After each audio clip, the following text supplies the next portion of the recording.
يا السوق راه فري مقلوب، روح تشوف سيارة كليوكات. صدقني عمرك ما راح تأمن اللي راه صاير. السلام عليكم خوتي، رانا جبنا لكم اليوم اسعار كليوكات في الجزائر او في سوق الجزائر.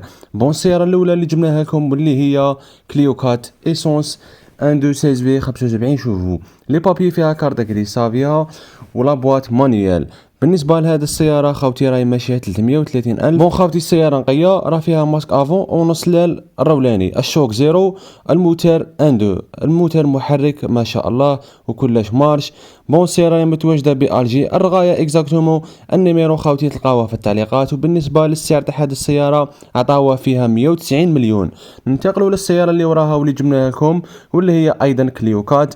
هاد الكليوكات اللي راكم تشوفوا فيها خوتي بيضاء لا كولير تاعها وراني تاعها 2014. لي بابي فيها كارت غريس صافيه، لا بواط مانيال، المحرك ان 5 دي سي 85 شوفو ديزل بطبيعه الحال، وراهي ماشيه 240 الف. الصبيغه راهي باينه في لي فوتو خوتي، شوفوا مليح راحوا تعرفوها. المهم راه فيها في الباب وفيها في الافون. شوك زيرو، الموتور الله يبارك ما شاء الله. السياره متواجده ببرج بوعريريج اكزاكتومون، برج بوعريريج. وايضا النيميرو وين تلقاوه في التعليقات. والسعر تاع هذا السياره راهم عاطينا فيها 230 مليون. ننتقلوا للسياره اللي وراها ايضا كليوكات. اليوم جبنا لكم سياره كليوكات خاوتي باش نعرفوا الاسعار تاع السوق كي راه داير في كليوكات. هذه كليوكات لاني تاعها 2018 لا كولير غري كيما راكم تشوفوا فيها. السياره نقيت الله يبارك ما شاء الله. بالنسبه لي بابي فيها كارت غريس صافيه، لا بواط مانيال، المحرك تاعها ان 5 دي سي 85 شوفو. وبالنسبه لهاد السياره جي تي لاين بلس. لا علينا الكيلومتراج راهي ماشيه 158 وراني تاعها 2018 كما قلنا سابقا. السياره متواجده بالبجايه اكزاكتومون بجايه. النيميرو تلقاوه في التعليقات باش تواصلوا مع السيد. والسعر تاع هذه السياره 348 مليون عاطينه فيها.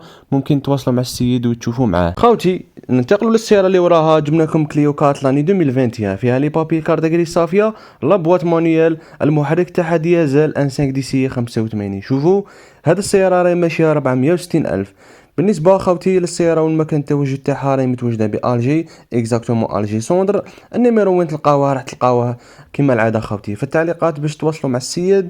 وايضا ننتقلوا للسعر تاع هذه السياره. السعر هذا المره خوتي السيد ما راه معطينا فيها، ما راه داير لها بري، لذلك اتواصلوا معاه في الهاتف وراح تتفاهموا معاه باذن الله على السومه. والبركه عليكم في زوج. شكرا لكم. خوتي لهنا نكونوا وصلنا لا فين تاع لا فيديو. ما تنساوش ديروا لنا جيم خوتي، وهذا باش ينتشر الفيديو اكثر واكثر، وتبارطاجيو الفيديو مع صحابكم كاش ما يشريو. خوتي اللي عنده شي سياره حاب يبيعها يحطها لنا ايضا في التعليقات، ممكن نبيعوها له في المرات الجايه او في الفيديوهات الجايه. واللي خاصته شي سياره حاب نجيبوها له في الفيديو الجايه ان شاء الله، ما عليه غير يحطها لنا في التعليقات، وباذن الله الواحد الاحد راح نجيبوها له في الفيديو الجايه. ما تنسوناش بالدعم تاعكم خوتي. السلام عليكم، تهلاو لي في روحكم. مرحبا بكم في قناه تيتي اوتو.